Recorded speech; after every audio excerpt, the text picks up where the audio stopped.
Ilmu pengetahuan Sunda dalam pembelajaran budaya Sunda adalah suatu upaya untuk memahami, melestarikan, dan mengembangkan kekayaan pengetahuan tradisional masyarakat Sunda melalui pendidikan dan pengajaran. Pembelajaran Sunda mencakup berbagai aspek kehidupan masyarakat Sunda yang dapat diajarkan melalui berbagai pendekatan dan metode pendidikan. Sistem ilmu pengetahuan Sunda merupakan bagian integral dari kebudayaan Sunda yang berkembang di wilayah Jawa Barat, Indonesia. Ilmu pengetahuan ini mencakup berbagai aspek kehidupan masyarakat Sunda termasuk alam, kesehatan, pertanian, astronomi, kesenian, dan spiritualitas. Filsafat Sunda sendiri merupakan hasil perenungan yang mendalam atau kontemplasi. Dalam filsafat Sunda ada konsepsi tentang sistem diri. Sistem diri ini terdiri dari 3 elemen penting yang saling terkoneksi, yaitu teteg, ucap, jeung lampah. Teteg diartikan sebagai suatu yang ada di dalam diri, kemudian ucap adalah serapah atau perkataan, dan lampah adalah tindakan atau perbuatan. Ketiga kata ini memiliki karakter dan fungsinya masing-masing. Tetapi sejatinya satu sama lain saling terintegrasi. Bisa dibilang kalau teteg, ucap, jeung lampah adalah sebuah sistem dalam diri manusia yang bila mana ketiganya berjalan dengan baik, maka akan menghasilkan sikap manusia yang berkeadaban. Sejarah adat dan istiadat. Sejarah Sunda mengajarkan sejarah masyarakat Sunda termasuk kerajaan-kerajaan Sunda seperti Tarumanegara, Sunda Galuh, dan Pajajaran. Lalu selanjutnya, adat dan istiadat mengenalkan adat dan tradisi yang masih dijalankan hingga saat ini, seperti upacara adat, tata cara pernikahan, dan upacara kelahiran.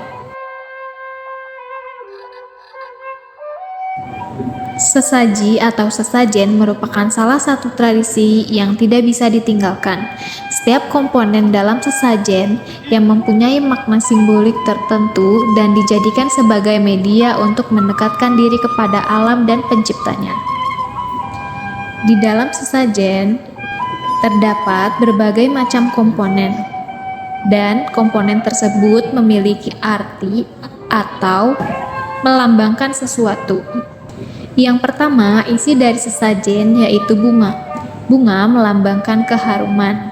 Harum sendiri bermakna bahwa segala tujuan hidup kita mendapatkan berkah dari para leluhur. Yang kedua ada kelapa. Kelapa sendiri memiliki filosofi dalam kehidupan sehari-hari, karena tanaman kelapa dapat memberikan manfaat untuk manusia, mulai dari pohonnya, daun, buah, batok, dan lainnya. Yang ketiga beras. Beras makanan pokok masyarakat Indonesia. Beras dalam sesajen dimaknai sebagai simbol kehidupan manusia. Yang keempat, pisang. Pohon pisang tidak akan mati sebelum berbuah. Karena itu, pisang dijadikan sebagai simbol kemakmuran dan harapan bagi seluruh umat manusia untuk selalu berbuat hal yang bermanfaat. 5. Kopi hitam. Kopi hitam merupakan minuman kesukaan para leluhur di zaman dahulu. Karenanya, kopi hitam sering ada di sesajen sebagai bentuk komunikasi dengan para leluhur. Falsafah kehidupan masyarakat Sunda masa lalu dikenal dengan istilah falsafah kehidupan Tritangtu. Tritangtu memiliki pemahaman sebagai pikukuh tilu. Hukum tilu merupakan konsep cara pandang hidup orang Sunda. Secara etimologis, Tritangtu berasal dari kata tri, artinya 3, tangtu artinya pasti atau ketentuan. Konsep tritangtu adalah 3 untuk bersatu, 1 untuk bertiga. Artinya, 3 hal itu sebenarnya adalah satu hal, demikian juga sebaliknya. Falsafah Tritangtu merupakan pandangan hidup yang mengatur tingkah pola kehidupan masyarakat dalam hubungan sosial, politik, ekonomi, religi, bahkan seluruh aspek kehidupan mesti berlandaskan falsafah Tritangtu. Tritangtu ini pun kemudian menurunkan 3 butir nilai, yaitu nilai yang pertama adalah ratu, dengan arti menciptakan rasa keadilan untuk semua pihak atau adil kadiri, adil kabalarea, untuk kepentingan pribadi, balarea, sararea dalam negara. Nilai kedua yaitu benar atau resi, yang berartikan benar menurut keyakinan diri, kelompok, dan semua pihak untuk kepentingan pribadi, balarea, sararea, dan negara. Lalu nilai ketiga yaitu daulat atau rama, berdaulat atau merdeka lahir batin, pesirik pidik jail kaniaya, tesudi ngajajah, tesudi dijajah, yaitu untuk kepentingan semua pihak, pribadi, balarea, sararea dalam negara.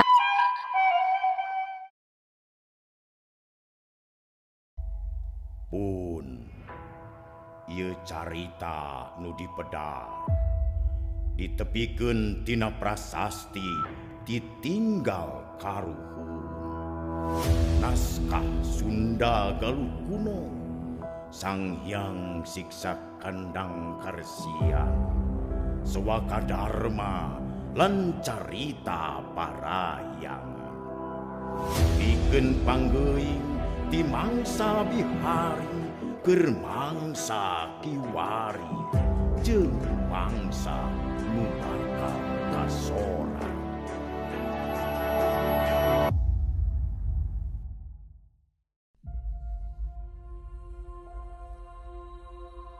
Gunung temenang dilebur, lebak temenang diruksa, larangan temenang direntah, gunung temenang dirombak.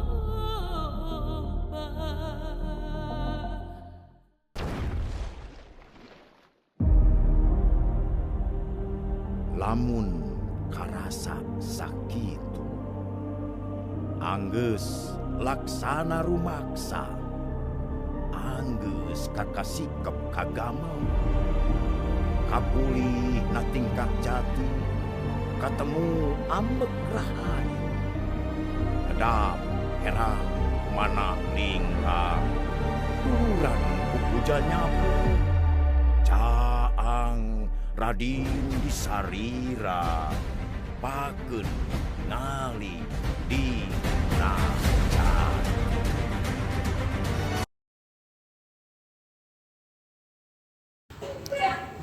Aksara ini digunakan sekitar abad ke-14 hingga abad ke-18. Untuk menuliskan karya sastra berbahasa kuno, aksara Sunda kuno merupakan modifikasi dari aksara Palawa yang banyak digunakan dalam naskah lontar pada abad ke-18.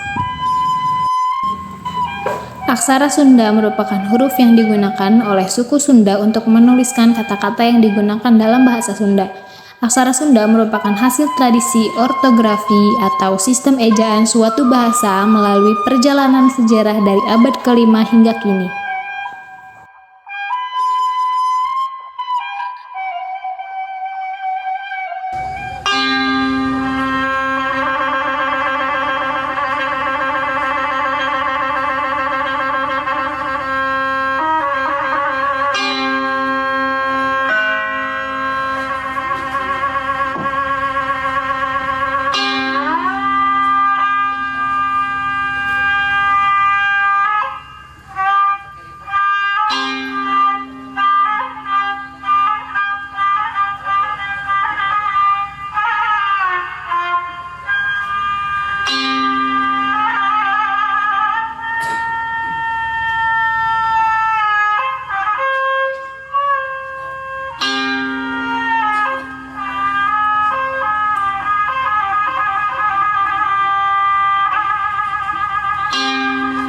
Sampurasun.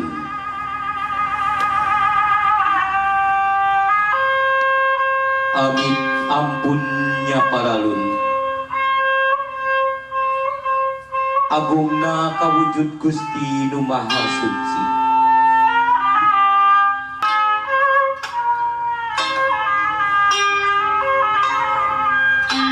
Dijajak ku Rajah Pamunah, diruat ku sasajen sangkang saajen saaji tur sapangarti, bibitaning kapara kaluhur, kapara luluhur, kapara pangagung nagara, kapara tutunggul nunangtung di batu nunggal, tempat tepungna jeung nuka tukang, tempat tepungna kuring jeung nuka sorang, tempat tepungna kuring jeung kuringna.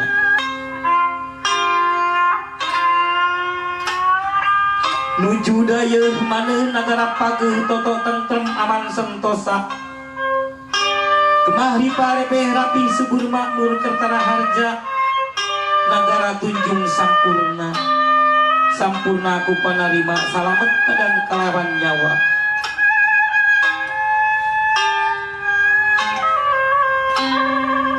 Sundalen Etnomusik Festival 2018 Nagara Wangi.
Berikut adalah hasil wawancara kami bersama salah satu pengelola Museum Sri Baduga Bandung. Selamat menyaksikan. Berbicara tentang Jawa Barat, kebudayaan khususnya, bahwa apa yang ada di museum ini tentu saja setiap ruangan itu mengandung banyak nilai-nilai dan artinya, baik itu dari masa prasejarah maupun sampai perkembangannya sekarang. Nah, kebudayaan Jawa Barat itu tentu saja semuanya syarat dengan filosofi dan makna. Misalnya tentang masa prasejarah. Di masa prasejarah itu ada suatu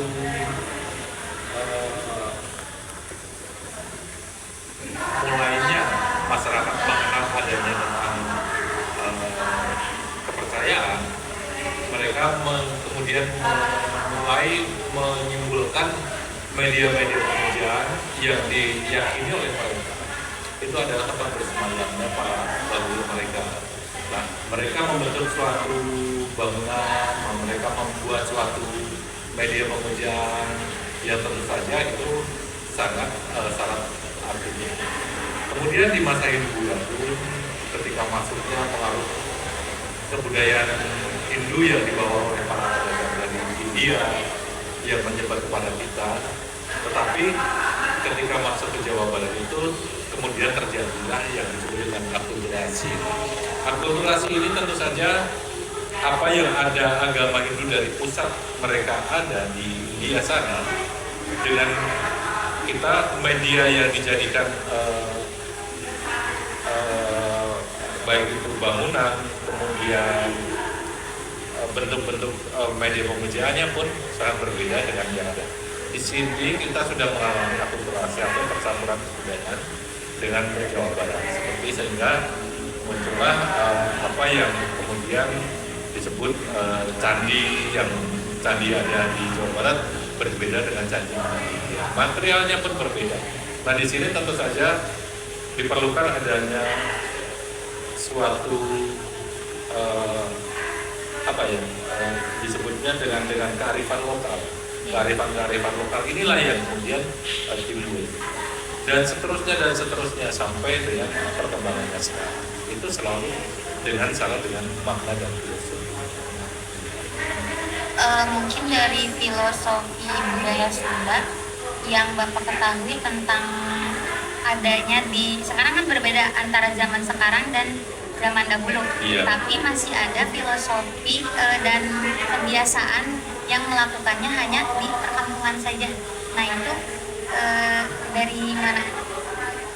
tentu saja di Jawa Barat ini banyak sekarang hal-hal yang terjadi, tradisi-tradisi khususnya di perkampungan-perkampungan yang tentu saja terpelihara dengan baik, khususnya di kampung-kampung adat yang ada di Jawa Barat seperti Kampung Naga, Kampung Duku, kemudian Kampung Baduy dan sebagainya.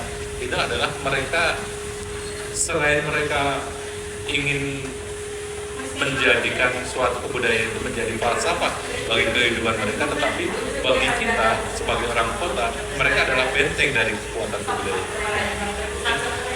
Mereka sampai sekarang pun masih tetap berlanjut, masih tetap berkesenian sekarang, sehingga kita sangat bangga dengan mereka. Mungkin sedikit ya dari pertanyaan yang kami sampaikan saja. Mungkin selanjutnya akan dilanjutkan kelompok lain, tetapi budaya Sunda juga lain. Nah, dari kami filosofi dan kebiasaan dari budaya Sunda. Mungkin saya mau minta, menurut saya saran dari Bapak. Menurut Bapak, cara kita untuk mempertahankan kebudayaan kita, maksudnya kan kebudayaan kita tuh maksudnya sudah berbeda dengan zaman sekarang seperti itu. Maksudnya cara untuk mempertahankan budaya dahulu hingga sekarang tuh apa sih Pak solusinya gitu Pak? Untuk anak-anak zaman sekarang. Khususnya untuk generasi muda ya. Tentu saja hadirnya museum ini adalah sebagai upaya benteng kita juga untuk mempertahankan. Jadi kita juga mengenalkan kembali lagi kepada masyarakat yang ternyata kebudayaan yang berakar rumput dengan kebudayaan kita yang sesuai dengan pribadi masyarakat Jawa Barat itu apa yang ada di kata pameran museum itu. Nah, itu kita harapkan generasi muda, khususnya di kalangan anak-anak sekolah dan sebagainya, itu bisa memaksimalkan fungsi museum.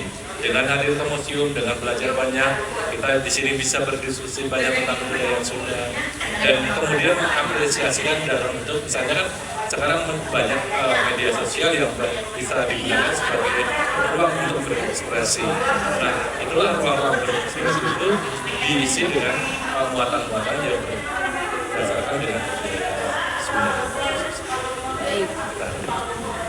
Mungkin cukup Pak dari kelompok kami. Terima kasih sudah mau kita wawancara untuk dokumentasi. Terima kasih ya Pak. Sekian dokumenter yang dapat kami sampaikan. Semoga bermanfaat. Terima kasih.